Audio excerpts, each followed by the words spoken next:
देवी, धर्म की, संयम धर्म की।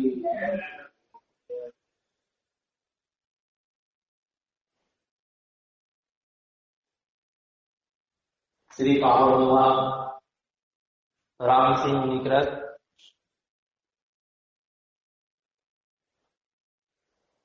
यहाँ पर आगे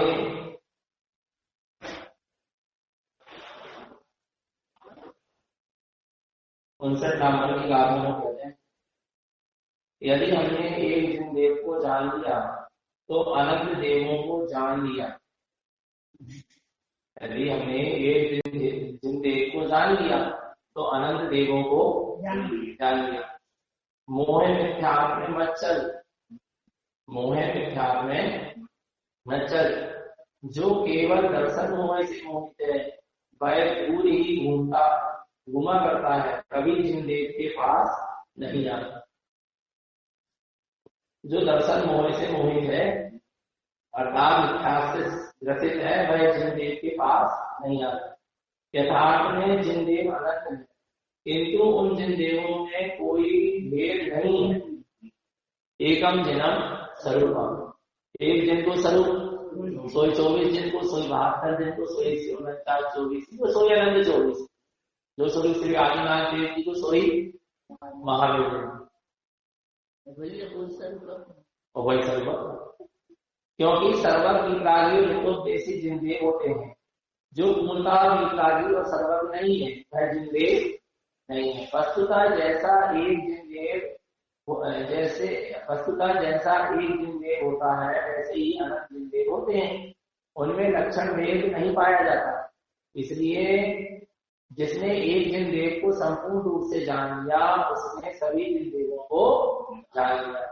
क्योंकि सभी जिन राज शंकर अर्थात सहज सुख कारक, शंकर का अर्थ क्या है? सहज सुख कारक। जिनेंद्र के स्वरूप के ध्यान से जीव, जिनेंद्र के स्वरूप के ध्यान से जीवों को बाधा रहित आनंद वास्तविक सहज सुख उपलब्ध होता है। इसलिए उस जिनेंद्र को शंकर नाम से भी कहते हैं, इसमें संदेह नहीं। शंकर जी शंकर नहीं, रुद्रवादी शंकर अर्थात सहज सुख का धारी। जिन देव कहीं पहाड़ में नहीं, अपने ही घट में भगवान आत्मा के रूप में विराजमान है। अपने ही घट में अपने आत्मा के, भगवान आत्मा के रूप में क्या है? विराजमान है। कहीं बाहर देव नहीं। और उसको कौन जानेगा? जिसका दर्शन बहुत छूटे, मिथ्या छूटेगा वही तो अपने घट में विराजमान अपने भगवान आत्मा को जिन देव पहचाने जानेगा। इसलिए कहा है जो दर्शन मोह से ग्रसित है अर्थात जो मिथ्या से संयुक्त है वो जिन देव से जुड़े। पहले भगवान के समशरण में जाके क्यों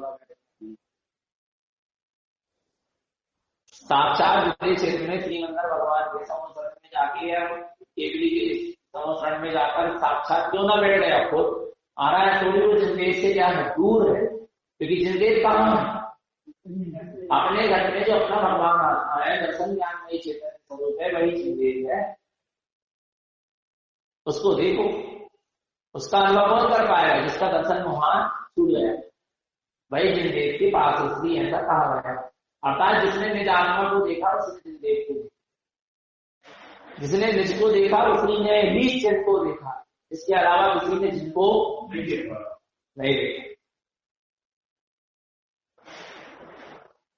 जब तो पढ़ते हैं ना, ओमकार घट घट पर साध्यावत ब्रह्मा विष्णु महेशा, नमस्कारता को नित्य कीजे, निर्मल और परम रस कीजे। ओमकार घट घट पर अपने ही घट में अपना ओंकार में परमात्मा विराजमान। भाई ब्रह्मा है, भाई विष्णु है, भाई सिर्फ शंकर है, इसी के सारे नाम कहे गए। सब एक परमात्मा का ही चिंतन कर रहे हैं, एक भगवान निज आत्मा का ही चिंतन कर रहे हैं, ध्यान। उसी को क्या करो? नमस्कार करो और परम आनंद के रस का पान करो, अर्थात उसी की अनुभूति करो, उसी के परमानंद का रस पान करो। जिनदेव कहीं बाहर में नहीं, अपने ही घर में भगवान आत्मा के रूप में विराजमान है, किंतु हम उसके दर्शन तब तक प्राप्त नहीं कर सकते जब तक दर्शन मोह मिथ्यात्व के आवरण से हमारे ज्ञान रूपी नेत्र बंद। दर्शन मोहान से दर्शन मोहिनी गर्भ अर्थात मिथ्यात्व के कारण जीव के ज्ञान रूपी नेत्र क्या है? बंद।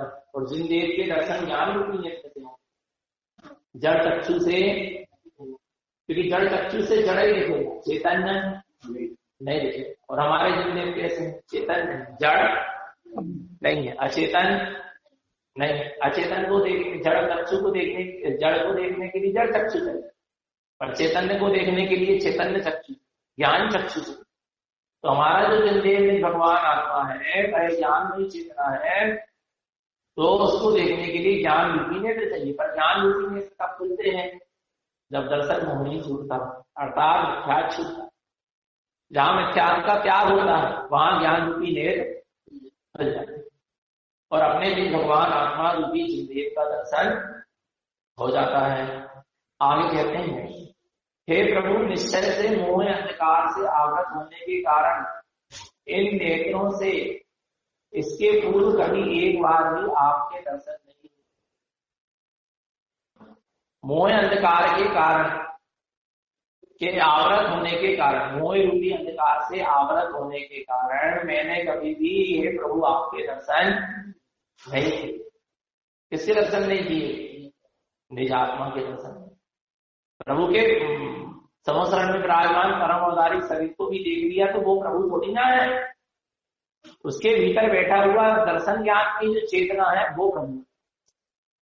और मैं अपनी दर्शन ज्ञान चेतना का अनुभव कर सकता हूँ, जान सकता हूँ कि जैसी मेरी दर्शन ज्ञान चेतना है ऐसी ही परमात्मा की भी दर्शन ज्ञान चेतना है।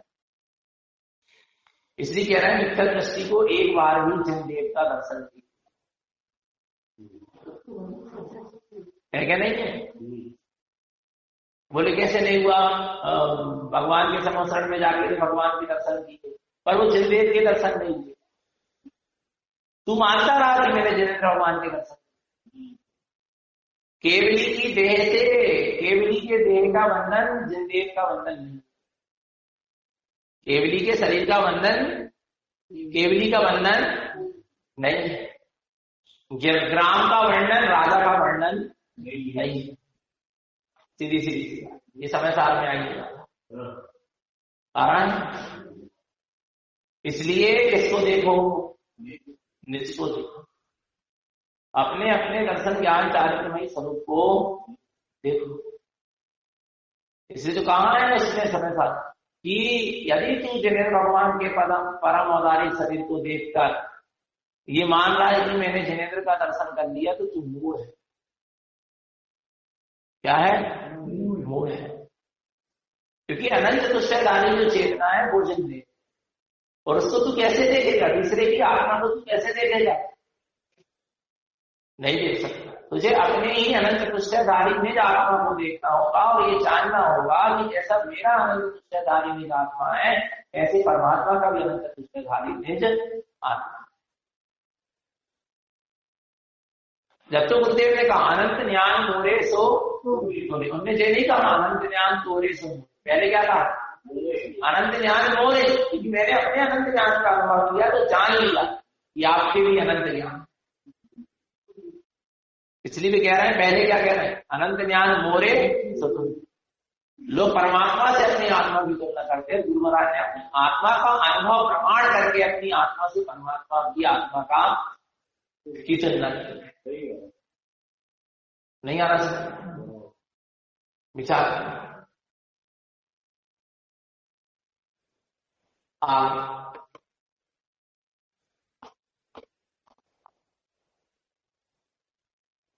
जिसके हृदय में केवल ज्ञान में आत्मा पूर्ण वीतरागी निवास करता है, वह तीनों लोगों में मुक्त है, उसे कोई पाप नहीं लगता। क्या कहते हैं? जिसके हृदय में केवल ज्ञानमय आत्मा पूर्ण वितराई निवास करता है, वह तीनों लोक में मुक्त है, उसे कोई पाप नहीं लगता। जब मोह रूपी अंधकार दूर हो जाता है तब ज्ञान ज्योति का प्रकाश होता है। उसी समय अंतरंग में सहज सुख का अनुभव होता है। जब मोह रूपी अंधकार दूर हो जाता है तो ज्ञान ज्योति का क्या होता है? प्रकाश होता है। उसी समय अंतरंग में सहज सुख का अनुभव होता है। उसी समय अंतरंग में क्या होता है? सहज सुख का। ज्ञान के प्रकाश होने पर ही सहज सुख का, क्योंकि ज्ञान ही सुख का कारण है। क्या कारण है? ज्ञान कब होता है? जब मोह रूपी अंधकार दूर, तब ज्ञान रूपी ज्योति प्रकट होती है। जब ज्ञान रूपी ज्योति का प्रकाश प्रकट होता है तो सहज सुख का अनुभव होता है। जिसके स्मरण मात्र से ऐसी ज्ञान ज्योति प्रकट होती है, उस परमात्मा का ध्यान कर। जिसके स्मरण मात्र से ज्ञान ज्योति प्रकट होती है, उस परमात्मा का ध्यान कर। जो परम ज्योति परमात्मा में प्रकाशमान है, वही भगवान आत्मा में भी विद्यमान। जो परम ज्योति परमात्मा में प्रकाशमान हो रही, भगवान में चैतन्य में प्रकाशमान जो है परम ज्योति, वैसी ही परम ज्योति निज भगवान आत्मा में भी विद्यमान तत्व का परमानंद परम ज्योति चिदानंद जिन आत्मा, परम आनंदमयी परम ज्योति का धारी परम आनंद परम ज्योति चिदानंद चैतन्य आनंदमयी जिनात्मा कौन है? जिन्हें भगवान की आत्मा है। पर वो कौन है? स्वयं रूपम समम सुख, वह स्वयं का ही, मेरे स्वयं का ही क्या है? वितराग समतामयी स्वरूप है। वृंद स्थाने नमस्कार, वो मेरी निर्विकल्प अनुभूति में स्थिर रहा, मैं उसे नमस्कार करता। कहीं बाहर जाने की आवश्यकता, बाहर देखने की आवश्यकता नहीं। बताओ, जो परमात्मा जिस ज्ञान ज्योति से परम ज्योति से प्रकाशमान है, वैसी ही परम ज्योति से प्रकाशमान मैं भगवान आत्मा भी हूँ। माने अनुभव करो बस। लेकिन उस केवल ज्ञान ज्योति को हमने कभी भी एक समय की पर्याय में आज तक प्रकाशित नहीं की, इसलिए मोह के अंधकार में रहते आए हैं। आप सम्यक ज्ञान या आत्मज्ञान के प्रकाश से उस भगवान आत्मदेव को शीघ्र ही इस देह के भीतर खोज कर, कहाँ खोज करो? पहाड़ों में, जंगलों में, गुफाओं में, तोपों में, मंदिरों में, चिकित्सालय में, जिनालय में, कहाँ खोज कर? सम्यक ज्ञान व आत्मज्ञान के प्रकाश में उस भगवान आत्मदेव को शीघ्र ही इस देह के भीतर ही खोज कर। उस परम सत्य की खोज करने वाले को रंज मात्र भी पाप नहीं लगता। जो अंतरंग में अपने भीतर ही अपने भगवान को खोज रहा है, अपनी आत्मा में ही परमात्मा को खोज रहा है, उसको किंचित मात्र रंज मात्र भी पाप नहीं है। और जो बाहर भगवान को खोज रहे हैं उनको पाप ही पाप, क्योंकि जहां भगवान है नहीं वहां तो उसको क्या कर रहा है? खोज रहा है। कभी मिलना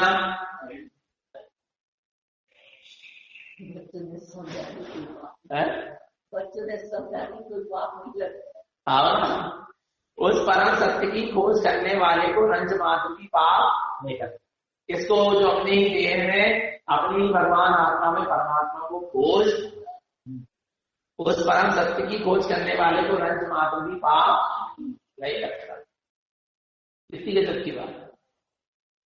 अने अपन धारणपंथी अपनी आत्मा में परमात्मा को देख रहे हैं तो अपन को पाप नहीं लगता।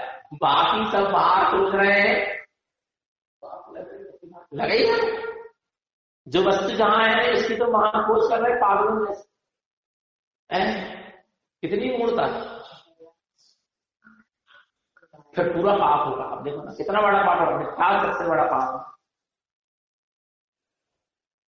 जहां परमात्मा है नहीं वहां परमात्मा की कल्पना कर रहे हो, मानता कर रहे हैं, वहां परमात्मा को खोज रहे हो, क्या सबसे बड़ा क्या है?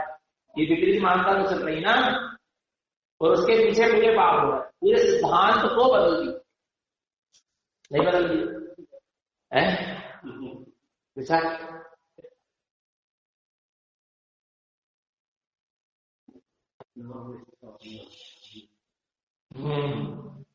जो मुनि बंधन के कारण की ना तो चिंता करता है, ना उसके संबंध में कहता है और ना करता है। जो मुनि बंधन के कारण की ना तो चिंता करता है, ना उसके संबंध में कहता है और ना करता है, अर्थात अपने आत्म स्वभाव में लीन रहता है। वह केवल ज्ञान से स्फूर्तवान तन सहित परमात्म देव है। क्या कहना? जो मुनि बंधन की ना तो क्या करता है, चिंता करता है, क्योंकि जान लिया कि मैं बंधनों से क्या हूं, मुक्त हूं। ये कर्म के बंधन कैसे हुए, इनका संबंध कैसे हुआ, ना उसकी चिंता है और ना उसका करता हूं, मानता कि मैं इनका करता हूं। जो कर्म के बंधन के समस्त विकल्पों से क्या है, मुक्त है। कर्म की 10 अवस्था है। कर्म की कितनी अवस्था है? 10 अवस्थाएं कर्म की। बंध सबसे पहली अवस्था तो क्या है, बंध, उत्कर्षण, अपकर्षण, संक्रमण, बंध, उत्कर्षण, अपकर्षण, संक्रमण, उदीर्णा, उदय, सत्ता, उपशम, निवृत्ति और निकासी। ये 10 अवस्थाएं। पर जो परम ज्ञानी है वो उसने वेद ज्ञान की चरम सीमा को प्राप्त कर लिया है, वो अपने आप को इन सारे कर्म बंधन की 10 अवस्थाओं से कैसा देखता है, मुक्त देखता है। इनका उसको विकल्प ही नहीं होता। क्यों नहीं होता? क्योंकि वो अपने आप स्वभाव में लीन रहता है और उसी के केवल ज्ञान स्फुरमान, यानी कोई विकल्प नहीं होता कि कर्म का उदय चल रहा है कि कर्म क्षय हो। वो तो स्वभाव में रमण करता जाता है, अब कर्म बंद हो चाहे कर्म क्षय हो, उसको उससे प्रयोजन। जब तो कम सामुख्य प्रणम उत्पत्ति क्षिपीय दृष्टि भावन, उत्पत्ति क्षिपी दृष्टि स्वभाव। कर्म उत्पन्न हो जाए चाहे क्षय हो जाए, दृष्टि तुम स्वभाव रखो। कर्म का उदय आ जाए चाहे कर्म क्या हो जाए, क्षय हो जाए, दृष्टि कहाँ रखो, स्वभाव। यदि जीव की दृष्टि अपने स्वभाव से इतने समय के लिए खिसक जावे, इतना विकल्प भी आ जावे, इतना कि देखो मेरे इतने कर्मों की राहुल सब कर्म बन जाए। कर्म की निर्जरा भी दिखने लगी। क्या कह रहे हैं? कर्म की निर्जरा भी दिखने लगी तो कर्म क्या होगा? क्योंकि आप विकल्पों में हो, आपने कर्मों की तरफ देखा ही क्यों? वे आ रहे हैं, जा रहे हैं, क्या करें, उनसे हमें कोई प्रयोजन। आप तो अपने स्वभाव में क्या रहो, लेकिन जो पूर्ण तरह से अपने स्वभाव में लीन होता है उसी को केवल ज्ञान क्या होता है, स्फुरमान होता है, प्रकट होता है।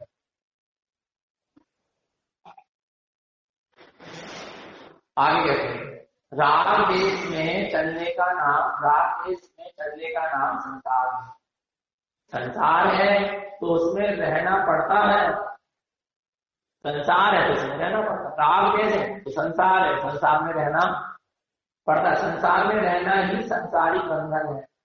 बंध है तो बंधन है।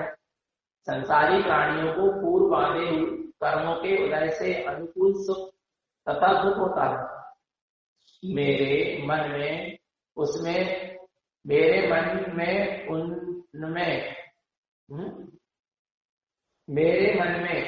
उनमें राग द्वेष कदाचित प्रकट नहीं होता। यह जानकर जो सुख दुख में समता भाव रखता है वह बुद्धिमान पूर्व संचित कर्मों को क्षय करता।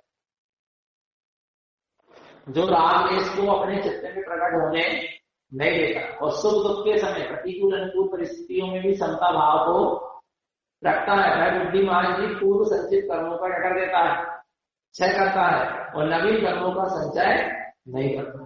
संवर होता है, संवर पूर्वक निद्रा होती, कर्म आना क्या हो जाते, रुक जाते हैं, काय से राग द्वेष न होने और समता भाव को प्रकट कर देने। अशुभ भावों से मनोगति होती है, शुभ भावों से स्वर्ग मिलता है, किंतु शुद्ध भावों से है जीव कर्म से रहित होकर प्रशंसनीय स्थिति पर मुक्ति को प्राप्त करता है। मोक्ष पद ही एक प्रशंसनीय है, बाकी संसार के जितने भी पद हैं सब निंदनीय ही। इसलिए शुभ अशुभ भावों से विरक्त होकर शुभ भाव भी करना योग्य है। इसलिए शुभ अशुभ भावों से विरक्त होकर शुद्ध भाव करना ही योग्य है। शुद्ध भावों से ही आत्मा का विकास होता है। आचार्य अमृतचंद का कथन है, आत्मा का विकास शुद्ध भावों से ही, वितराग भाव से ही होता है।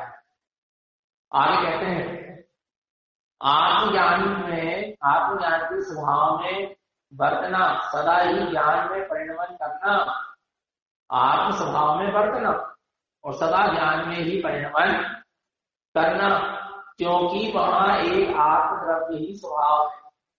इसलिए यही मोक्ष का साधन है। जब आत्मा निज स्वभाव में बरतता है अर्थात आत्मस्थ हो जाता है, तब मोक्ष का मार्ग प्रकट होता है। जब आत्मा में लीन होता है तभी मुक्ति क्या होती है, मोक्ष मार्ग प्रकट होता है। और जब तक आत्मा बाहर में सुबह में तिष्ठेगा तब तक मोक्ष मार्ग सस्त नहीं होता। शुभ और अशुभ सबसे हटो और अपने आप स्वभाव में तिष्ठने का प्रस्ताव शीघ्र करो।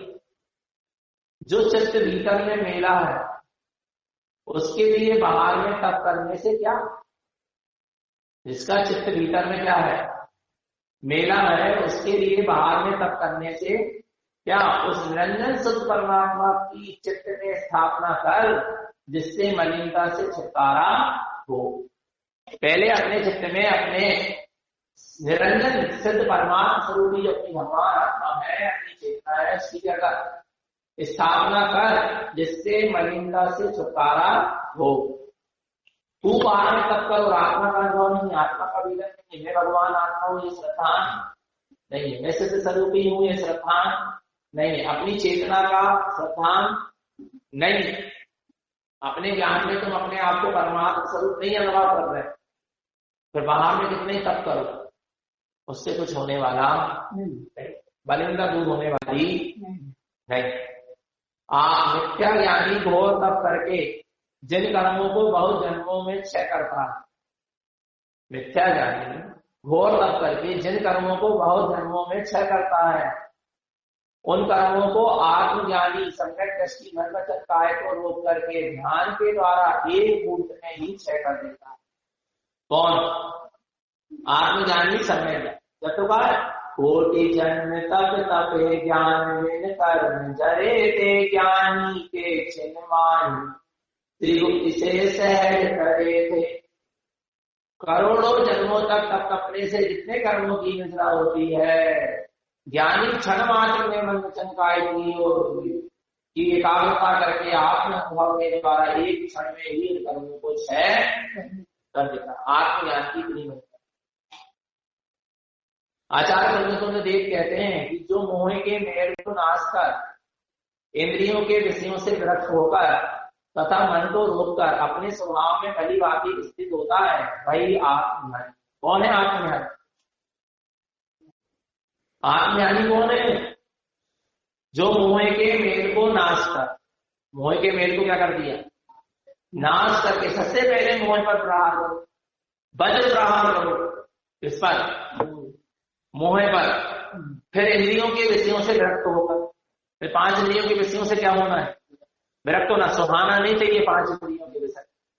फिर इसके बाद मन को रोक कर, मन को 5 इंद्रियों के विषयों की तरफ से क्या करके रोक कर स्वभाव में भली बात अच्छी तरह स्थित होना, वही आत्मज्ञान। जो स्थित हो जाता है ऐसा वही आत्मज्ञानी। मोह को नाश कर इंद्रियों के विषयों से विरक्त हो और मन को इंद्रियों की तरफ से रोक कर अपने आत्मा में भली भांति क्या होना है, इसलिए तो कह रहे हैं आत्मज्ञान के लिए संयम आवश्यक। 5 इंद्रियों से विरक्ति और मन को 5 इंद्रियों के विषयों से संयमी भी रोक सकता है। सम्यक संयम कौन सा? सम्यक संयमी ही 5 मेल का मोह का नाश कर सकता है और विषयों से विरक्त हो सकता है और मन को रोक सकता है 5 इंद्रिय, और आत्मा में स्थित हो सकता है, आत्मस्थ हो सकता है। संसारी जीवों का चित्त निरंतर विषय कसाय से मलिन होता रहता है। चित्त का मेल तत्व ज्ञान से दूर हो सकता है। चित्त का मेल कहाँ से दूर हो सकता है? तत्व ज्ञान से दूर हो सकता है।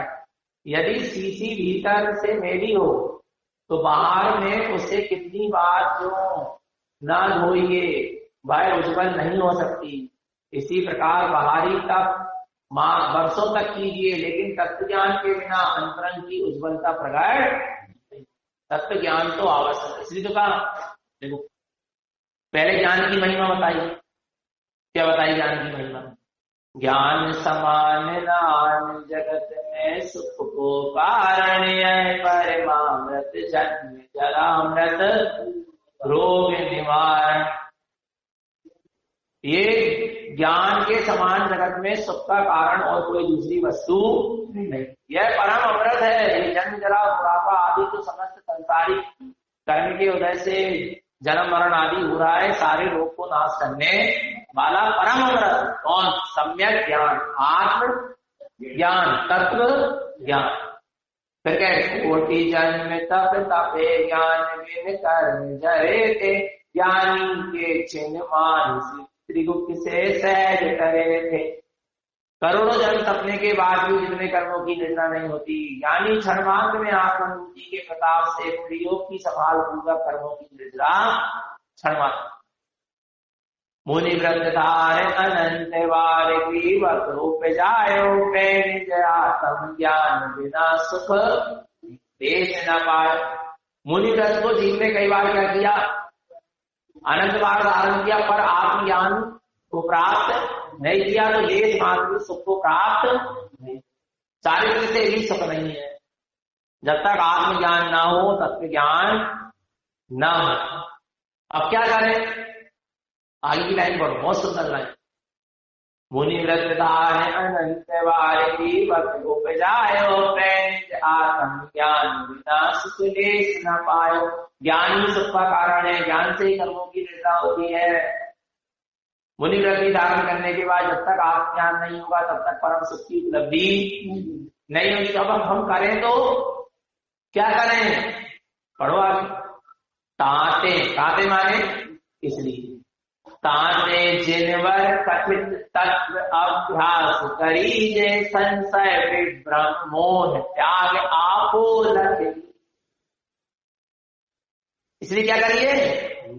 ज्ञान की यदि महिमा आ रही हो, आत्मज्ञान की, सत्य ज्ञान की, तत्व ज्ञान की महिमा आ रही हो, तो क्या करें उसके लिए? ताते जिनवर कथित तत्व अभ्यास करीजे, जिन्हें परमात्मा के द्वारा जैसा कहा गया है, जो तत्व कहा गया है उसका अभ्यास जैसा कहा गया है, उस तत्व का वैसा तुम क्या करो? वैसे का वैसा ही अभ्यास करो। अपने निजात तत्व का, निसिद्धांत तत्व का जैसा जैसे परमात्मा ने कहा है वैसे का वैसा अभ्यास करो। संशय विभ्रम मोह त्याग आपो लगे, जिससे तुम्हारे संशय विभ्रम और मोह का क्या होगा? त्याग होगा। अपनी आत्मा को क्या कर लोगे? लख ले। आ रहा नहीं आ रहा? इसलिए कहा है तत्व ज्ञान के बिना अंतरंग की उज्ज्वलता प्रकट नहीं होती। बाहर में होते ही तत्व, पहले आत्मज्ञान की प्रकटता आवश्यक है। ब्रह्म ज्ञान के द्वारा ही मलिनता से छुटकारा मिल सकता है। कौन से ज्ञान के द्वारा? कौन के द्वारा? ब्रह्म ज्ञान के द्वारा ही मलिनता से छुटकारा मिल सकता है। इसके अलावा छुटकारा और मुझसे मिल सकता नहीं है।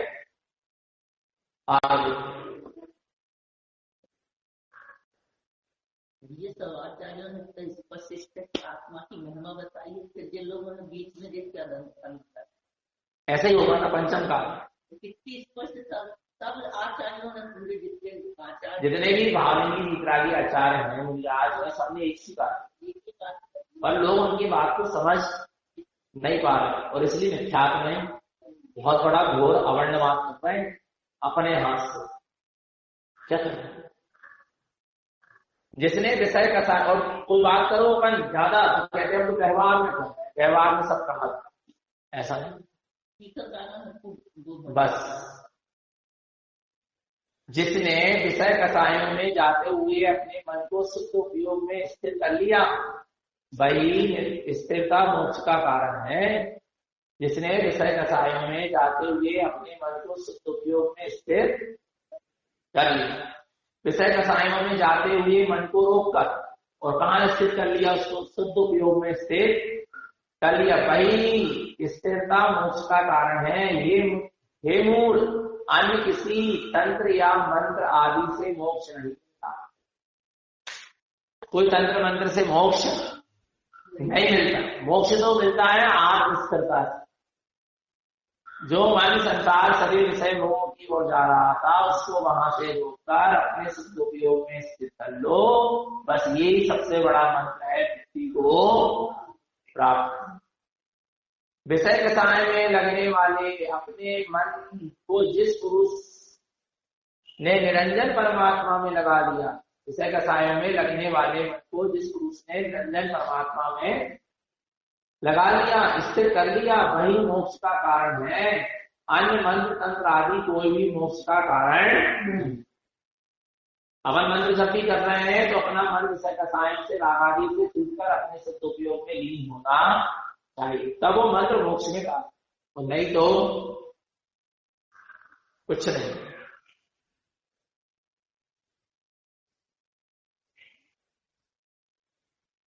जो कोई निकट संसारी जी शुद्धात्म तत्व की भावना से विपरीत विषय कसायों में जाते हुए मन को वीतराग निर्विकल्प स्वसंवेदन ज्ञान के बल से, कौन से बल से, वीतराग निर्विकल्प स्वसंवेदन ज्ञान के बल से परिवर्तित कर निःशुद्धात्म द्रव्य में स्थापित करता है, वही मोक्ष को प्राप्त करता है। यह समझना व्यर्थ है कि मंत्र तंत्र आदि से मोक्ष मिलता है।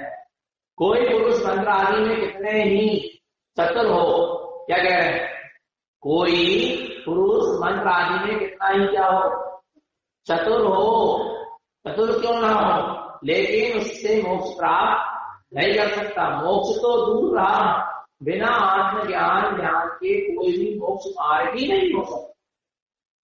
बिना आत्मज्ञान ध्यान के कोई मोक्ष मार्ग ही नहीं हो सकता।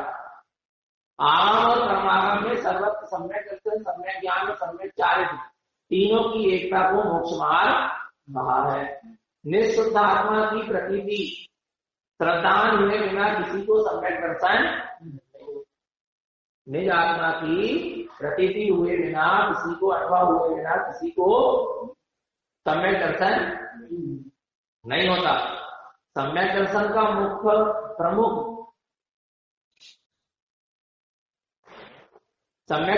प्रमुख ज्ञापक लक्षण निःशुद्ध आत्मा का अनुभव ही है। कैसे जाने की सम्यक दर्शन हो गया, निःशुद्ध आत्मा का अनुभव है, सम्यक दर्शन हो गया, उसका प्रमाण है। यदि आत्मा का श्रद्धान नहीं हुआ है तो परमात्मा शुद्धात्मा या परम तत्व का श्रद्धान नहीं होगा, और परमार्थ से तत्व जाने बिना परमार्थ भूत देव साधु का श्रद्धान नहीं हो सकता। तब फिर सम्यक दर्शन कैसे हो सकता है। इसलिए आत्मा को जानना, पहचानना, अनुभव करना ही मुख्य लक्षण। जिसको निज आत्मा का श्रद्धान हो जाएगा ना अनुभव, उसको सच्चे देवगुरु शास्त्र का श्रद्धान हो जाएगा, उसको तत्वों का श्रद्धान भी। पर जिसने देवगुरु शास्त्र का श्रद्धान तो कर लिया, पर आत्मा का श्रद्धान जरूरी नहीं कि इसको हो ही गया। पर निज आत्मा का अनुभूति श्रद्धान हो जाएगा तो सच्चे देवगुरु शास्त्र का भी श्रद्धान, सार्थक होगा श्रद्धान हो जाएगा। जिसको व्यवहार सम्यक है उसको निश्चय सम्यक हो जरूरी नहीं है। जिसको निश्चय सम्यक हो उसको व्यवहार सम्यक नियम से होगा, और निश्चय सम्यक के साथ ही व्यवहार सम्यक यथार्थ होगा। जैसे अभी आपने सच्चे देवगुरु शास्त्र की श्रद्धा कर ली, ये कौन सा सम्यक, व्यवहार सम्यक।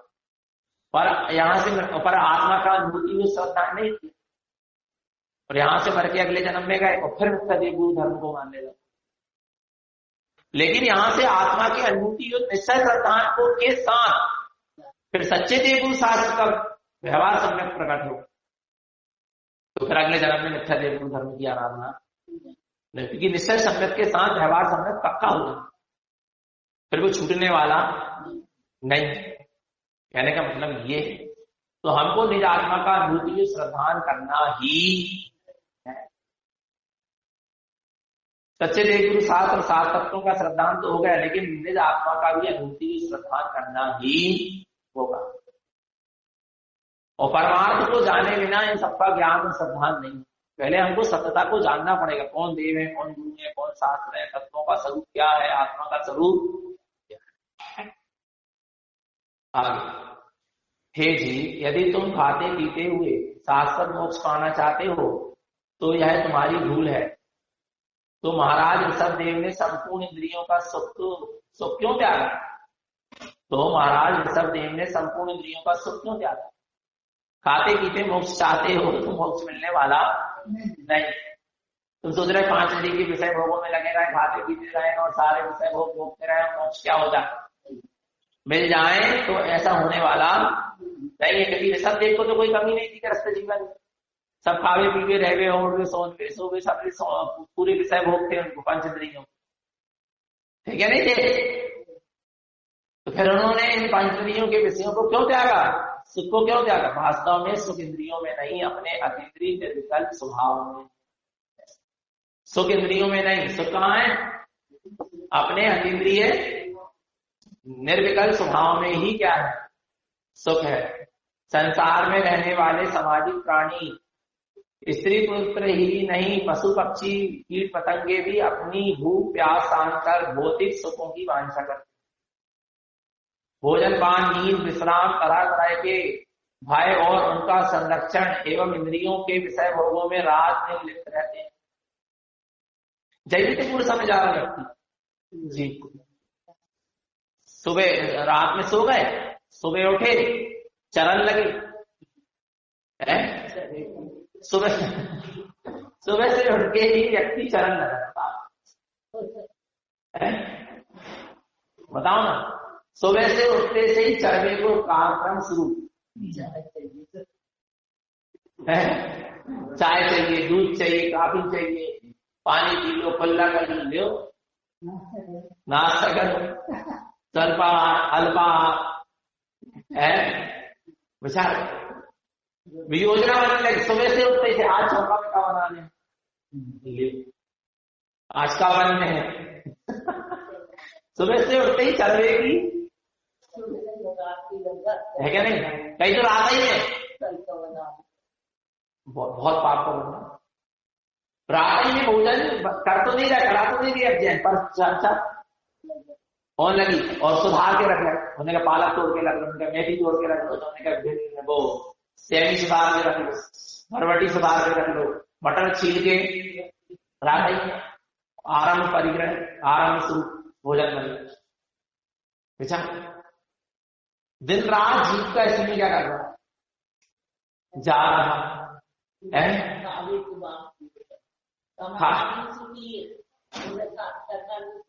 बस फिर जरा समय मिला तो ने कहा चलो चित्तालय चल लो,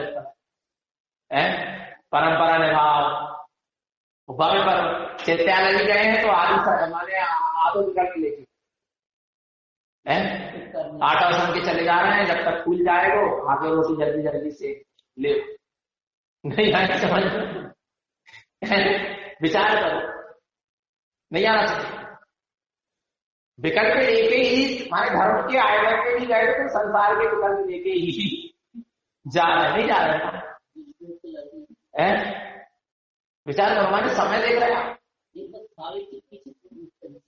खाने के पीछे वास्तव सही बता, पूरा समय आप देखो ना, और फिर देखो खुद खावे दूसरों को खिलावे को निकल, तो नहीं खुद खावे को निकल है खुद को और दूसरे को खिलावे को निकल, खिलावे को निकल। अब भी उठना गए हो, उनको चाय का टाइम हो रहा, जल्दी पार कर लो, नहीं तो गुस्सा हो है, उनके साथ में चाय दे रहे हैं, हाथ में नाश्ता दे रहे हैं, घर में चकल्ला तो लियो, खुद खावे और दूसरों को, बच्चों को टाइम हो रहा है, स्कूल को उनको लंच बनाने, उनको ऑफिस को टाइम हो रहा है, उनको लंच बनाने, भोजन करा के पहुंचाने, खुद खावे को विकल्प और दूसरे को खिलावे को, और सब रात के पीछे हो रहा। समता से बैठ के चित्तालय में धर्म ध्यान भी नहीं हो पाए कि निर्विकल्प होके बैठ जाए 1-2 घंटा और शांति से बिल्कुल विकल्प। अरे वो बासन वाली ना आ गई, अरे अब दूध वाले ना आ गया हो, फिर वो 48 मिनट के भीतर नहीं तब 5 को जल्दी तपा लो जाके लियो। अकेले भी रहो तो विकल्प भी है। अरे अकेले रहो सो विकल्प, 4 लोग के साथ रहो विकल्प, कब तक विकल्प, जब तक रात तब तक विकल्प। चाहे अकेले रह लो और चाहे 4 जने के साथ रहो, जब तक रात लगो है तब तक विकल्प है नहीं, सब विकल्प है। अरे देखो रोटी कपड़ा और मकान, इन चीज से परेशान कर, रोटी कपड़ा और जिनके मकान छूट गए, जो साधु संत बन गए, घर छोड़ गए, इनके कपड़ा भी छूट गए, धुनी हो गए ना, बेबी रोटी के पीछे तू आहार संज्ञा इसकी खतरनाक, 6वें स्थान तक आहार संज्ञा लगी है। नहीं आ रहा भगवान आत्मा। मुनिराज को कपड़े की जरूरत नहीं है, भावलिंग की साधु की बात कर रहा है, पंचलिंग की बातें नहीं कर रहा है, पुल्लिंग भावलिंग की तरह की साधु को मकान नहीं चाहिए, कपड़ा भी नहीं चाहिए, लेकिन जब उनको शुदा बेबी करना तो सताए तो उनको 6वें स्थान में आहार संज्ञा के लिए निकलना। आहार संज्ञा बहुत बस विचार करना, माने भोजन के पीछे तो वृषभ देवी परेशान रहे, 6 महीने तक घूमे देवी मुड़ी अवस्था, विचार करो। विकल्प नहीं है, पर बता रहे एक आहार एक ऐसी संज्ञा है जो 1 से लेके संगी पंचमी तक 6वें स्थान तक के साधु सबको लगी है, आहार संज्ञा लगी है। आप देखो और देखो, आप मार्केट में सबसे पहले सुबह दुकान खुलती है होटल, तो सबसे रात में बंद होता है पान ठेला, तो वो पान ठेला बनेगा, माने खावे पीने की दुकान सबसे पहले खुलेगी और सबसे लास्ट में भी बंद होगी, तो खावे पीने की दुकान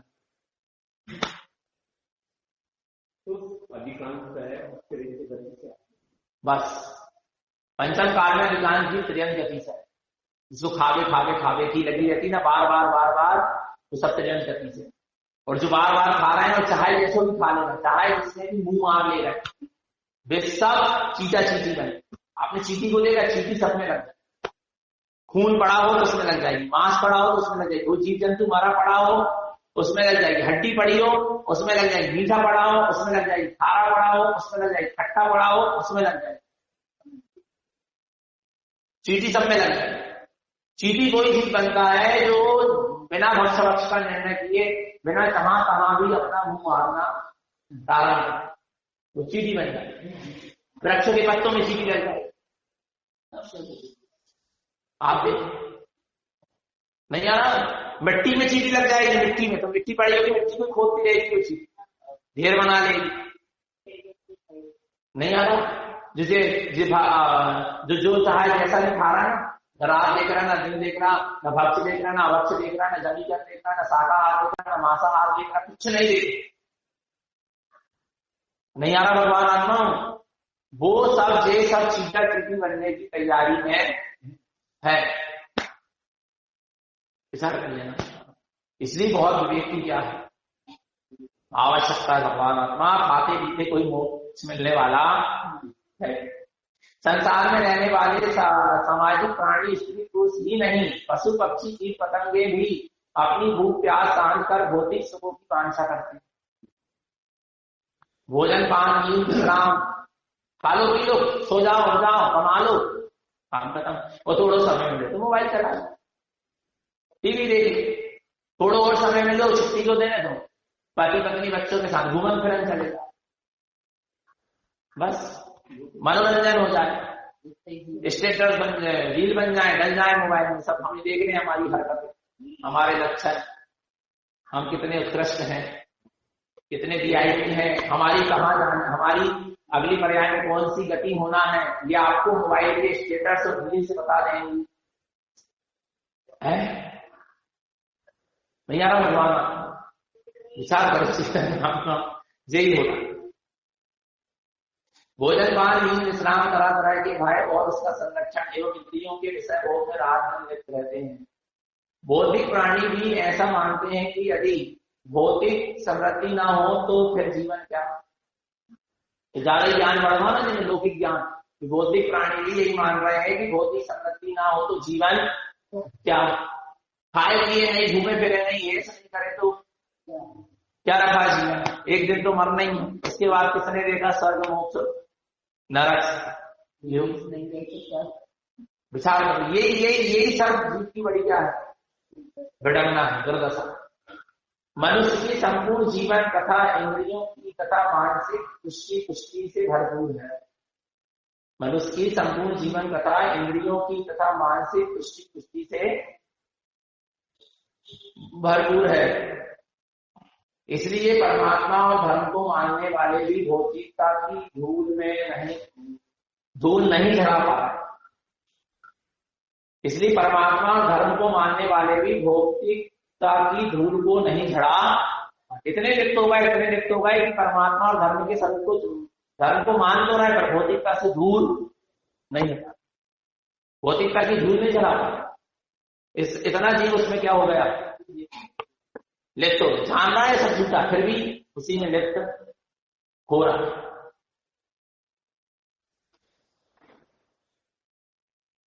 आगे कहते हैं,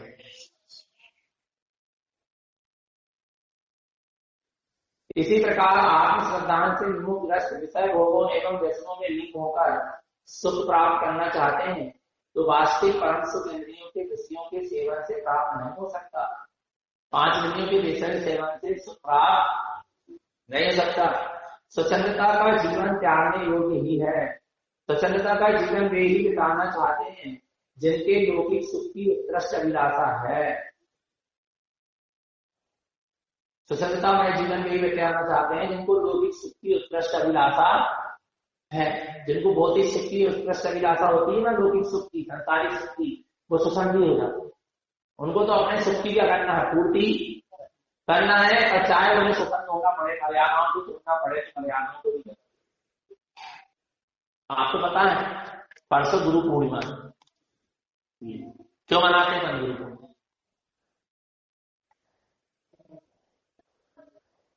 गुरु पूर्णिमा क्यों मनाते हैं? उस दिन गौतम स्वामी भगवान महावीर स्वामी के समोसरण में पहुंचे और उनकी जिनेश्वरी दीक्षा हुई। क्योंकि 65 दिन तक भगवान महावीर स्वामी की राजगढ़ की विंध्याचल पर्वत में समोसरण तो लगा रहा, लेकिन वाणी नहीं गिरी। और गुरु पूर्णिमा के दिन, माने आषाढ़ शुक्ल पूर्णिमा के दिन गौतम स्वामी भगवान महावीर स्वामी के समोसरण में पहुंचे, उनकी क्या गिरी थी।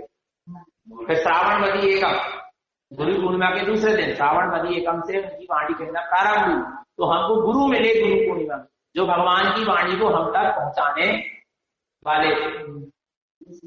इसलिए क्या मनाते उस दिन गुरु गौतम स्वामी हमको मिले। यदि वो नहीं होते तो आज हमको मोक्ष का मार्ग नहीं मिलता, भगवान की वाणी सुनने को नहीं मिलती, द्रव स्रोत हमारे पास नहीं होता। द्रव स्रोत नहीं होता तो भाव स्रोत भी नहीं होता। तो उस दिन गौतम स्वामी की जिनेश्वरी मुझे इच्छा हुई और हमको एक भाव नहीं कि गुरु ऐसा मिला जिसने भगवान, जिन्हें आत्मा को परमात्मा बनने का मार्ग बतलाया। ठीक है ना। अब वो गुरु गौतम स्वामी कौन थे आपको पता है? जिस शब्द लिखा था, जो स्वच्छंदता का जीवन त्यागने योग्य ही। किसका जीवन? स्वतंत्रता का जीवन क्या है? त्यागने योग्य ही है। स्वतंत्रता का जीवन वे ही बिताना चाहते हैं जिनको लौकिक सुख की उत्कृष्ट अभिलाषा होती है। जिसको लौकिक सुख, 5 इंद्रियों के विषय भौतिक सुख की क्या होती है? उत्कृष्ट अभिलाषा होती है ना, वो स्वतंत्र हो जाता है, सारी मर्यादाओं को भूल जाता। कुल की मर्यादा, जाति की मर्यादा, माता पिता के कुल की मर्यादा, माने सब क्या हो जाता है? भूल जाता है। धर्म की मर्यादाएं, सामाजिक मर्यादाएं, सब क्या हो जाता है। और यथवा तथवा आज देखो ना, लोगों को जिनको भौतिक सुख की तीव्र अभिलाषा है उन्हें कुछ नहीं देखा, चाहे जैसा जीवन व्यतीत कर रहे हैं। पहले के लोगों में क्या थी? मर्यादा। क्योंकि इतना भौतिक सुख नहीं चाहते, उतना ही चाहते थे जितने में जीवन व्यतीत हो सकता। पांच इंद्रिय के विषय की सुख की चाहे के प्रति आसक्ति नहीं, सब चीजों को ध्यान में रखकर काम होता था। अब तो किसी भी चीज को ध्यान में नहीं रखा जा रहा, अपने अपने भौतिक सुख की चाहे की पूर्ति को ध्यान में रखा जा रहा है। बिलाई माता पिता दुखी हो दे रहे हैं, सिर पटकते रहे हैं, और शायद हमारे कोई जाति सबको नाश हो। हमारे इच्छा की क्या होना चाहिए? पूर्ति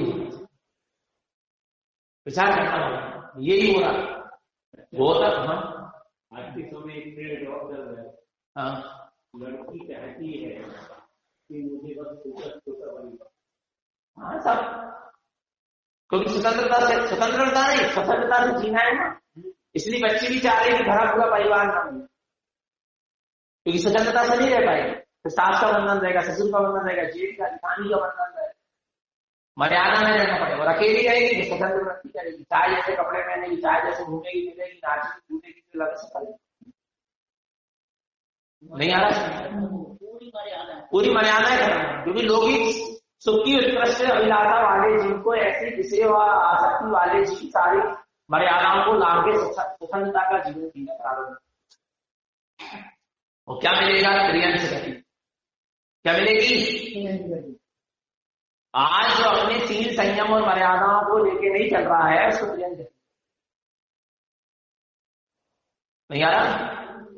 जो आज अपने सील संयम और मर्यादाओं को लेके जीवन नहीं जी पा रहा है, स्वतंत्र जीवन जी रहा है, आ रहा है, जिसने अपने सील संयम सबको क्या कर दिया? छोड़ दिया, मर्यादाओं को छोड़ दिया, तो पशुओं की तरह प्रवृत्ति करेगा, यदवा तदवा घूमेगा, बिना वस्त्र के पशु घूम रहे हैं। निगोद की जैसा निगोद तो त्रियंश में ही आता है। त्रियंश गति में से पशु पक्षी मत समझो, त्रियंश गति में तो निगोदिया भी नहीं है, जल का है, अग्नि का है, वायु का है, पृथ्वी का है, वनस्पति का है, ये सब त्रियंश गति की तो चीज है। नारकी मनुष्य देव को छोड़ के जितनी जीव राशि सबका है त्रियंश।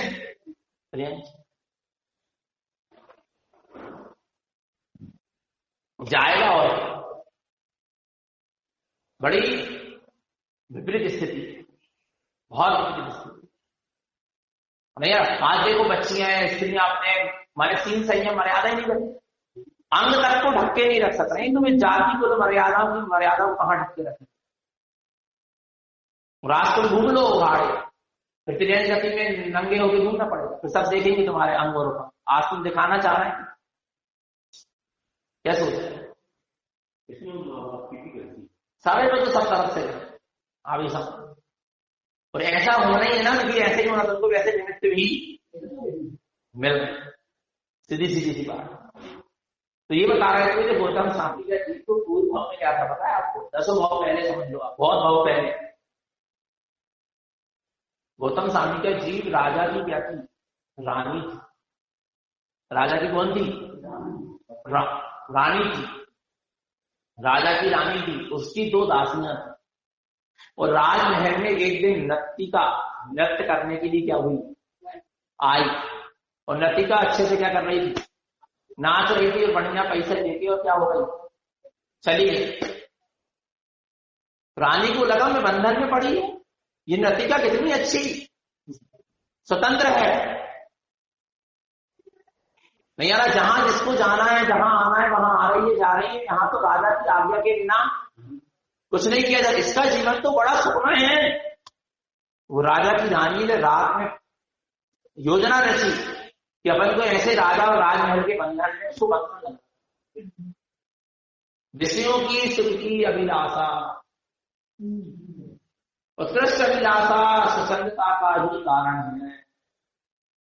सारी मर्यादाओं को लग गई। आप क्या सोचते? विषयांत जीव, अपने विषयों की इच्छा की पूर्ति करने वाले जीव कुछ नहीं देखता, कुछ नहीं देखता, कुछ नहीं देखता, नहीं आ रहा विचार करना, कुछ भी नहीं देखता, उसको दूसरे के सुख दुख भी दिखाई नहीं देते। विषयांत जीव को विषयों में, पंचमी के विषयों में आसक्त है, अंधा बना हुआ है, उसको दूसरे के सुख दुख भी दिखाई। आज बच्चों को माँ बाप के दुख दिखाई नहीं देते, क्या हम ऐसे विषयों की पूर्ति करेंगे और ऐसे स्वतंत्र प्रवृत्ति करेंगे हैं? बता रहे हैं। तो वो देखता नहीं ना, कुछ नहीं देख, उसको माँ बाप के कुछ नहीं दिख रहा है, उसकी खुद की आत्मा कितनी दुखी होगी, दुर्गति में जाएगी, ये नहीं नहीं आ रहा। और 5 इंद्रियों के विषयों के सुख के पीछे में जिन जीवों का घात कर 5 इंद्रियों के विषयों की पूर्ति के नियम से जीवों का क्या होता है, घात। और उनके भी दुख उसको दिखाई नहीं, कुछ दिखाई नहीं देता उसको। तुझे लगता है कि बस मेरी इच्छा की क्या होना चाहिए, और पुण्य का उदय और हो जाए पूर्व जन्म का, फिर तो क्या कहना, फिर तो बर्बाद। पुण्य के उदय में तो विषय में जीव और विषयों में अंधा हो, क्योंकि इसकी पूर्ति होती चली जाती है पुण्य के उदय से, फिर वो और अंधा और उसमें घुसता जाता है और अपने जीवन को बर्बाद कर।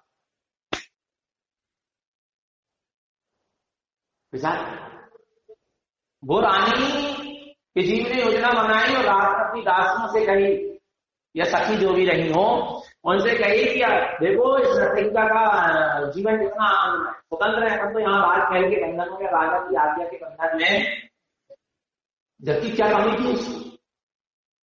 चलो अपन भी यहां से निकल चले और अपन भी अथवा तत्वा आचरण कर स्वतंत्र जीवन, जबकि उसको स्वतंत्रता है, जबकि स्वतंत्रता नहीं, उसको स्वतंत्रता मर्यादाओं का उल्लंघन करके, मर्यादाओं के उल्लंघन में आनंद मानना स्वतंत्रता है, और मर्यादा में रहकर हुए आनंद की अनुभूति करना स्वतंत्रता है।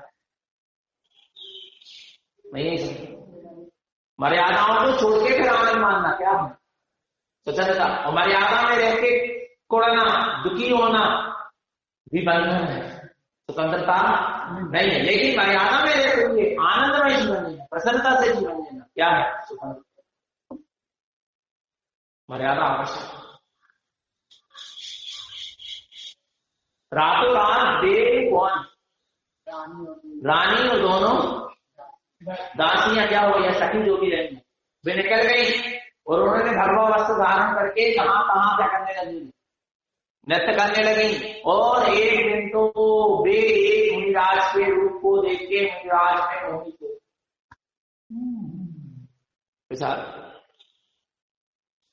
नहीं आ रहा समझ, क्यों हो गए,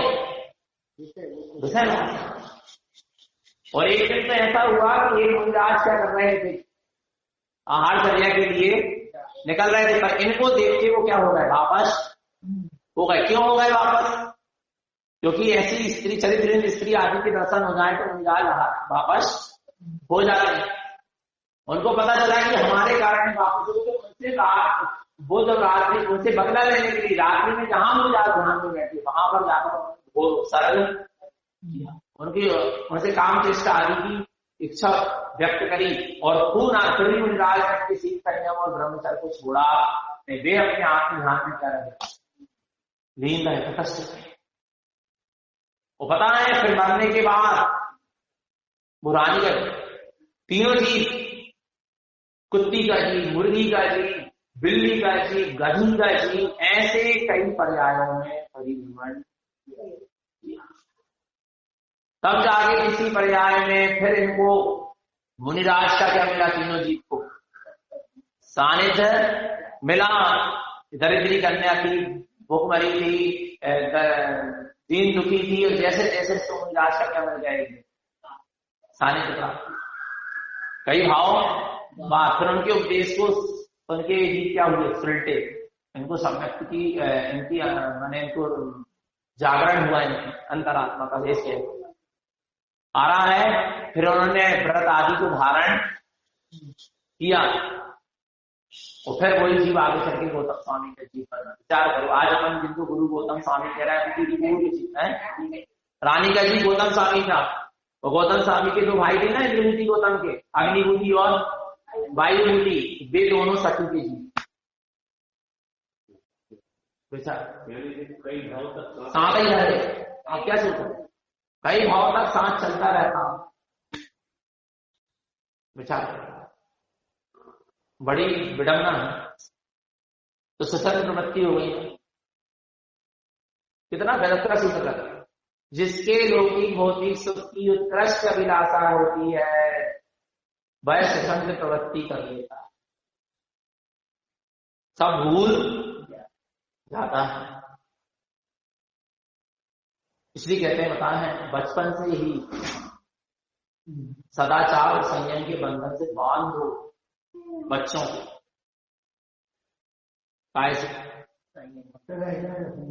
बचपन से ही सदाचार और संयम के बंधनों से क्या कर दो, बच्चों बांध दो। सुसंस्कारों के, सदाचार के और संयम के बंधन से, सदाचार और संयम के संस्कारों से बांध दो अपने बच्चों, नहीं तो अपने हाथों से अपना क्या करना है, पतन करना है भगवान।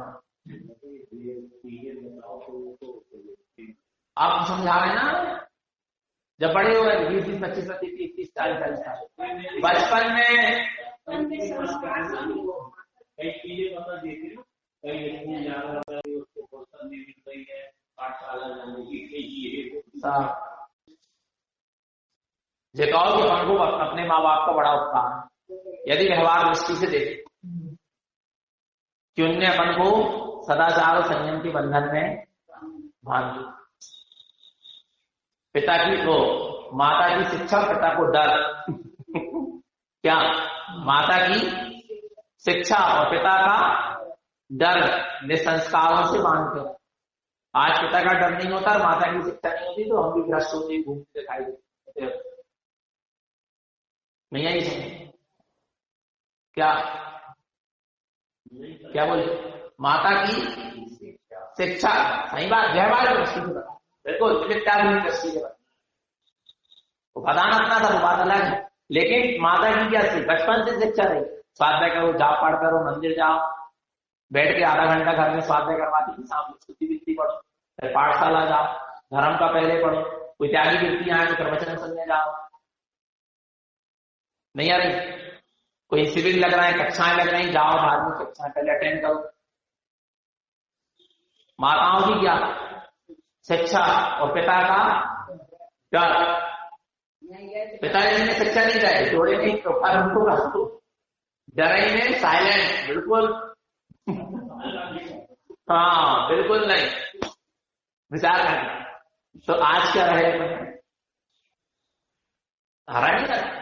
आज माता के संस्कार और पिता के घर से अपन कम से कम सुरक्षित तो है क्या नहीं, आज बंधन में।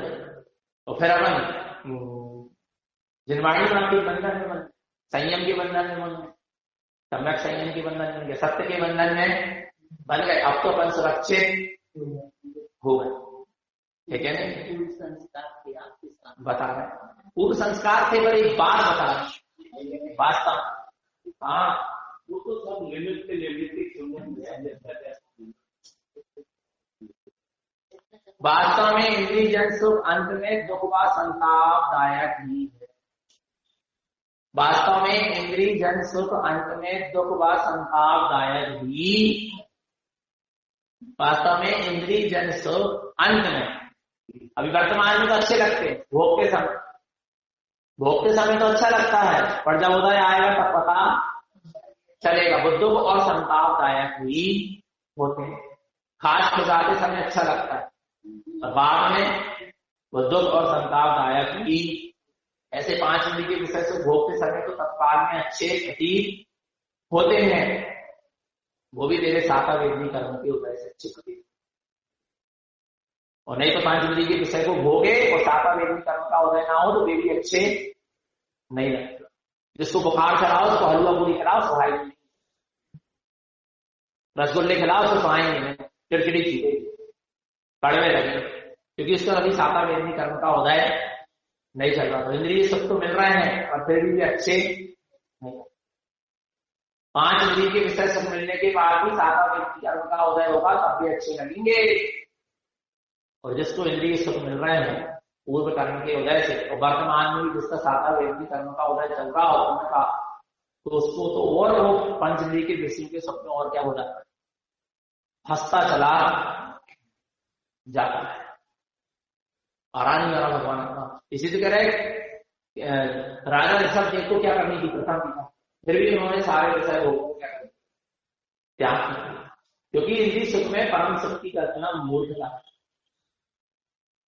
इंद्रिय सुख में तो तुम दुख को ही जानो, संताप को ही जानो, अतीन्द्रिय आत्मा में ही परम सुख को मानो और उसके लिए सारे पंचेंद्रिय के विषय के सुख का क्या कर दो, त्याग करो, तीर्थंकरों ने तब त्याग किया। संसार विषय सुख होते तीर्थंकर क्यों त्यागे, तो काहे को सुख साधन करते संयम सो अंत। विचार करना मन। आगे देखो,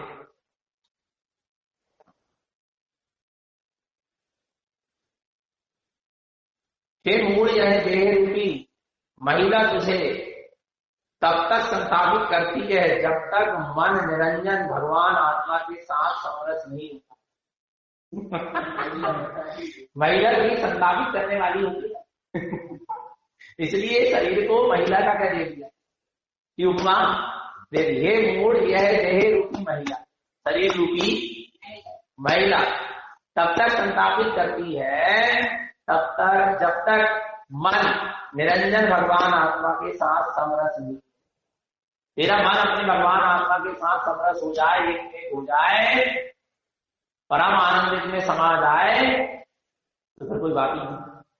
पर जब तक मन अपने समरस स्वभाव में नहीं स्थित हो पा रहा तब तक ये महिला रूपी देह क्या करेगी, संस्थापित करेगी।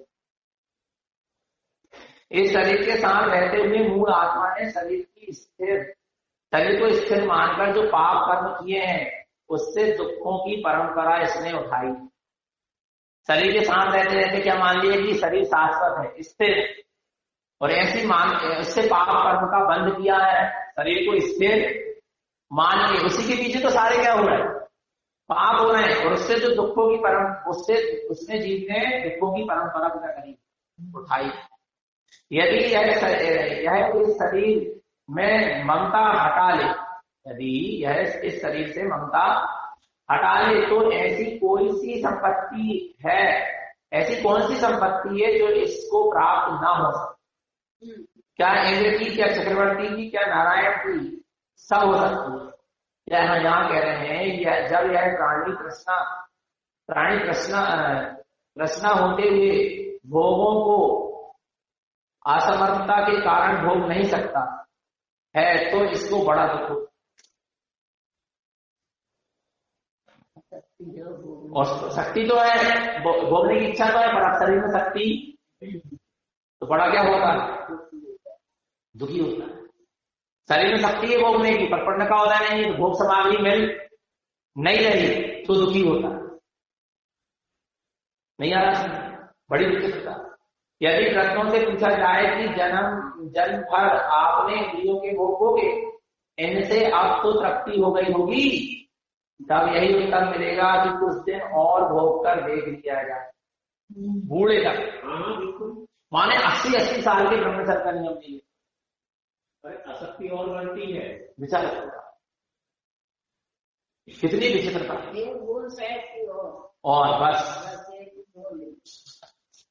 यदि ग्रंथों से पूछा जाए कि जन्म भर आपने इंद्रियों के भोग भोगे, इनसे आपको तृप्ति हो गई होगी, तब यही उत्तर मिलेगा कि कुछ दिन और भोग कर देख लिया जाता। वास्तव में उनकी तृष्णा बढ़ जाती है। मनुष्य का शरीर तो पुराना होता जाता है, इंद्रियों की शक्ति घटती जाती है, लेकिन भोगों की तृष्णा दिन दूनी रात चौगुनी बढ़ती चली।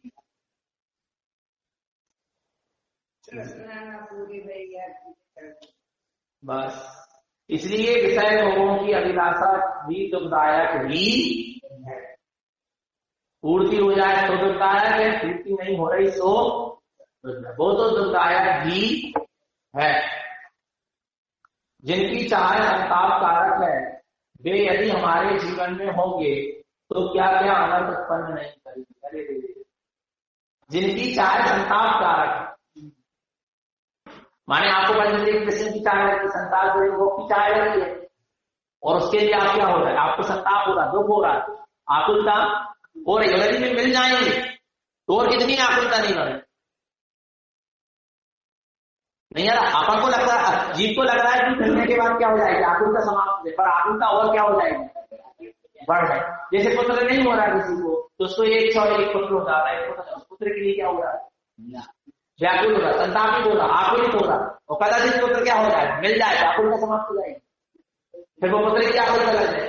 अब जो बड़े हो जाते हो, अब जो पास हो जाते हो, आगे के रोक टोक नहीं होने चाहिए, कि किसान को दुर्घटना नहीं करनी चाहिए, कि जो पढ़ लेते हो, लिख लेते हो, जो अच्छे चल लेते हो, जो वो सब दुनिया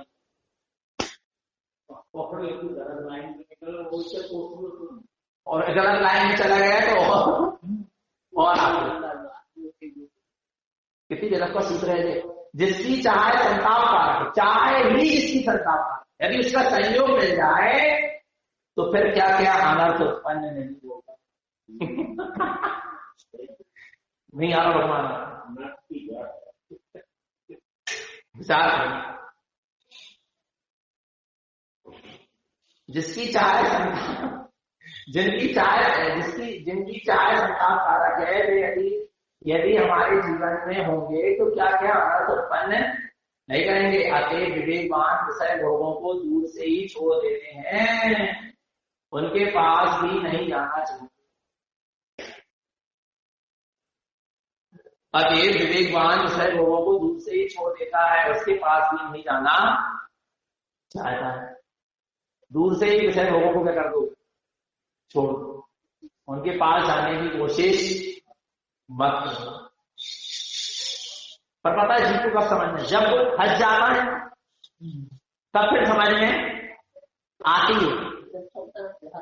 जब हर तरह से हताश जाएगा, फंस जाएगा, तब समझ जाएगी, फिर निकल नहीं पाएगा, फंस ही जाए। बड़ा मुश्किल, निकल तो सकता है, नामुमकिन कुछ भी नहीं, लेकिन बड़ा मुश्किल है निकलना। और निकल भी जाए उससे लोगों को छोड़ के तो उसके स्मरण को अपने अंदर से निकाल दें, पूर्व में भोगे हुए भोगों का स्मरण अंदर से क्या होगा, निकल जाए, वो बड़ा मुश्किल। एक तो भोगों को छोड़ने में कठिनाई, फिर भोगों को छोड़कर बैठ जाए तो जो पूर्व में भोगे थे क्या होता है, बार बार उस तरफ मन ज्यादा, उसको वहां से क्या कर ले, हटा भी ले, पूर्व में जो भोगे थे उनका बार बार क्या आए स्मरण। और पूर्व में भोगे हुए भोग छूट भी जाए तो उनके संस्कार में छूटे तो और समझ, फिर संस्कार को छोड़ते थे, पहले भोग छूटेंगे फिर उनके क्या छूटेंगे, संस्कार छूटेंगे, फिर संस्कार छूटने के बाद भी उनका स्मरण मन में आएगा, उसको स्मरण को छोड़ना होगा। कैसे सत्संग, देखो एक तो व्यवहार में सत्संग है, स्वयं की अपने मन की ग्रहण, अपने अंतरंग के संयम की, मन मजबूत हो जाए तो फिर कुछ नहीं, अंदर में क्या आ जाए, दृढ़ता आ जाए। और दूसरी बात सत्संग, बार बार हम जैसी संगति में रहते हैं वैसे संस्कार, वैसे भाव, वैसे परिणाम मिलते, इस तरफ से दृष्टि अपने आप धीरे धीरे क्या होने लगती, हटने लगती। ऐसा सत्संग का बहुत बड़ा फल मिलता है। जैसी संगति में रहते वैसे परिणाम नियम से क्या नहीं होते। और किसी भी संगति में जाओ आप बहुत विवेकपूर्वक, क्या किसी भी संगति में क्या करो, जैसे आपको कोई संग मिला उसमें आप देखो कि आप उस संग में किस रुचि से रह रहे हैं। कई बार बहुत गड़बड़ होती है, आपको बताएं, अपन को लगता है अपन बहुत अच्छी संगति में रहे, बहुत अच्छे लोगों की संगति में रहे, पर किस कारण से रहे, अंदर में खोजो। हम उस सत्संगति जो हमें मिली थी, उस सत्संगति में हमें रस किस चीज का पड़ा, किस रस के कारण हम उस सत्संगति में,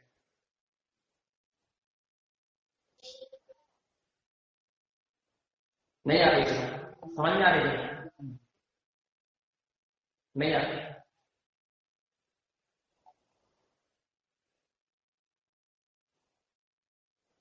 जैसे कि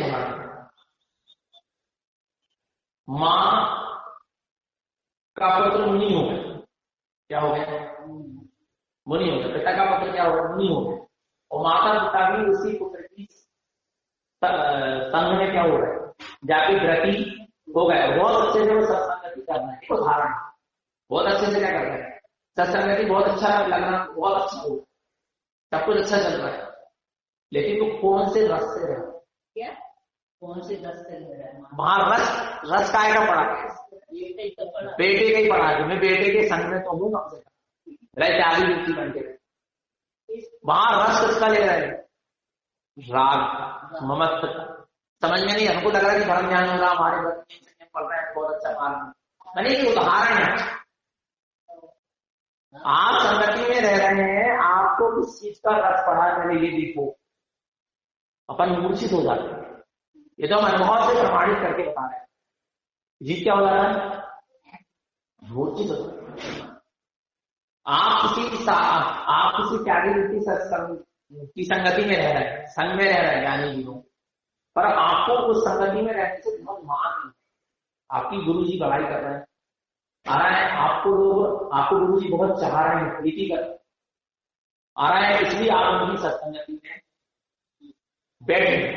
और जिस दिन उनसे प्रीति मिलना बंद हो जाए, गुरु जी से बढ़ाई करना गुरु जी बंद कर, उस दिन आपको संगति अच्छी नहीं। मैंने आप आत्म कल्याण के अच्छे से सत्संगति में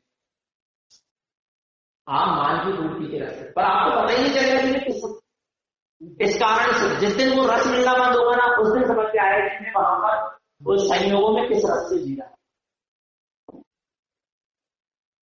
नहीं आ रहा। उस दिन समझ में आएगा कि मैं तो इस संगत उनके साथ में, अब मुझे तो क्यों हो रहा है, मुझे प्रीति नहीं मिल रही, मेरे रात की पूर्ति नहीं हो रही, या मेरे मान बढ़ाई मुझे नहीं मिल रही, तो आपको दुख लगेगा। समझ जाना, आप उसी चीज के रास्ते वहां आपको रस आत्म कल्याण का बहुत सूक्ष्म है। संगति में रहना अलग चीज है, संग में रहना अलग चीज है। संग में किस रस से रह रहे हैं आप अपने अंदर में, क्या करो नहीं आ रहा भगवान। इस संग में हमारी व्यवस्था अच्छी हो जाएगी, रुकने की, सोने की, खाने की, पीने की, इसलिए अपन इस सत्संग में रह रहे हैं। और बहुत अच्छे लग रहा है क्योंकि बहुत अच्छी साधना चल रही, बहुत अच्छी उपासना चल रही, बहुत अच्छा अपना समय धर्म ध्यान, और कदा की व्यवस्था अच्छी नहीं तो उन्होंने कहा अब संतोष हो, मैंने आप व्यवस्था के रस से होना बहुत सूक्ष्म है, नहीं आ रहा क्या है। बहुत आप संगति में रह रहे हैं, पर किस रस के कारण आप संगति में देखो खोजो, बहुत सूक्ष्म। आज किससे भी गुरु की निंदा करते हुए दिखाई दे, जिनने उनको पढ़ाया, बढ़ाया, लिखाया, आगे बढ़ाया, मार्ग में खड़ा करने का प्रयास किया, बढ़ाया, आज वे ही शिष्य गुरु की निंदा करते, क्योंकि जब ये उनकी शिष्य है, क्योंकि वो गुरु की सत्संगति में आत्मज्ञान के लक्ष्य से नहीं, वे कहीं ना कहीं उनको पर पर्यायों का रस पड़ा था, नाम का, ख्याति का, लाभ का, या पंचमी के विषय का, या राग का रस पड़ा, और आज उसकी पूर्ति नहीं हो रही गुरु जी से, वो गुरु जी का संग भी उनको अच्छा नहीं आ रहा। संगति में रह रहे, किस तरह से रहे, एक सम्यक दृष्टि गहराई, माता पिता भाई बंधु इन सबके बीच में रह रहा। कौन?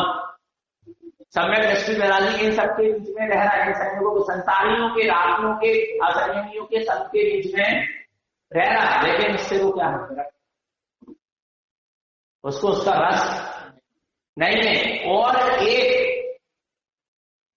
जीव कहां रह रहा, साधु संतों की संगति में रह रहा, ज्ञानी जीवों की संगति, जीवों की संगति, संयमी विद्यार्थियों की संगति में रह रहा, लेकिन विरक्त नहीं, क्योंकि रस कुछ ना कुछ का संसार का पड़ा। बड़ी समस्या है, अपने अंदर में खोजो कि रस किस चीज का पड़ा है, नहीं आ रहा विचार। किसी को वो संगति इसकी अच्छी लगती है कि उस संगति में डांटने की पहचान नहीं आ रहा, खड़ा करने साधन नहीं है, इसलिए वहां अच्छा लगा नहीं आ रहा। लंबीचा अनुसाधन है, तो वो संगति कैसे करें, वो सत्संग अच्छा लगा, जब यहाँ पर अपन को अपनी मेहरबानी करने का मौका तो मिलता है, और वही अनुसाधन कड़क हो जाए तो फिर कोई संगति क्या होगी। तो देखो अंदर में खोजो, कि हम सत्संग में रह रहे हैं, संयोग में रह रहे हैं, तो उस संयोग में किस रस से रह रहे हैं, उस सत्संग में हम किस रस से रह रहे हैं। रस बहुत बहुत सूक्ष्म रस पड़ा रहता है, समझ में नहीं आता, और लगता है कि मैं धर्म कर रहा हूं। देखो ना, भाव वही 1 वर्ष तक तपस्या करते हैं पर केवल ज्ञान। और भरत में आदिनाथ स्वामी जी तो 1 वर्ष से खड़े हैं बाहुबली, मुनिराज शरीर में बेल चढ़ गई, लताएं चढ़ गई पूरे शरीर में, चींटियों ने और सर्पों ने बामी बना ली और स्थान बना ली, इतना घोर उपसर्ग कह रहा है, फिर भी मुक्ति क्यों नहीं मिली? बोलो ना, क्यों नहीं मिली? बस जरा सा क्या विकल्प, मैं भरत की भूमि पे साधना पूरी चल रही, पर अंदर में वो जरा सा परिणाम, मैं भरत की भूमि पे खड़ा, नहीं यार, मैं भरत की भूमि पे खड़ा हूं, विचार जरा सा परिणाम पर के प्रति पड़ा। इतनी साधना करने के, ऐसे आप सत्संगति में रह रहे, सब कुछ कर रहे हैं, धर्म ध्यान साधना आराधना सब कुछ कर रहे हैं, पर जरा सा परिणाम यदि पर के प्रति पड़ा रहेगा, आ रहा है, तो आप ऊपर उठ सकते नहीं, ऊर्ध्वगमन नहीं हो सकता। विचार करना होगा, ठीक है। तो निरंतर निष्ठात्मा की जरूरत है, अपना सबका जीवन समय पर बना है। ये सतगुरु की हम सभी को जीवों के कृष्णा बोले आचार्य वर्ष में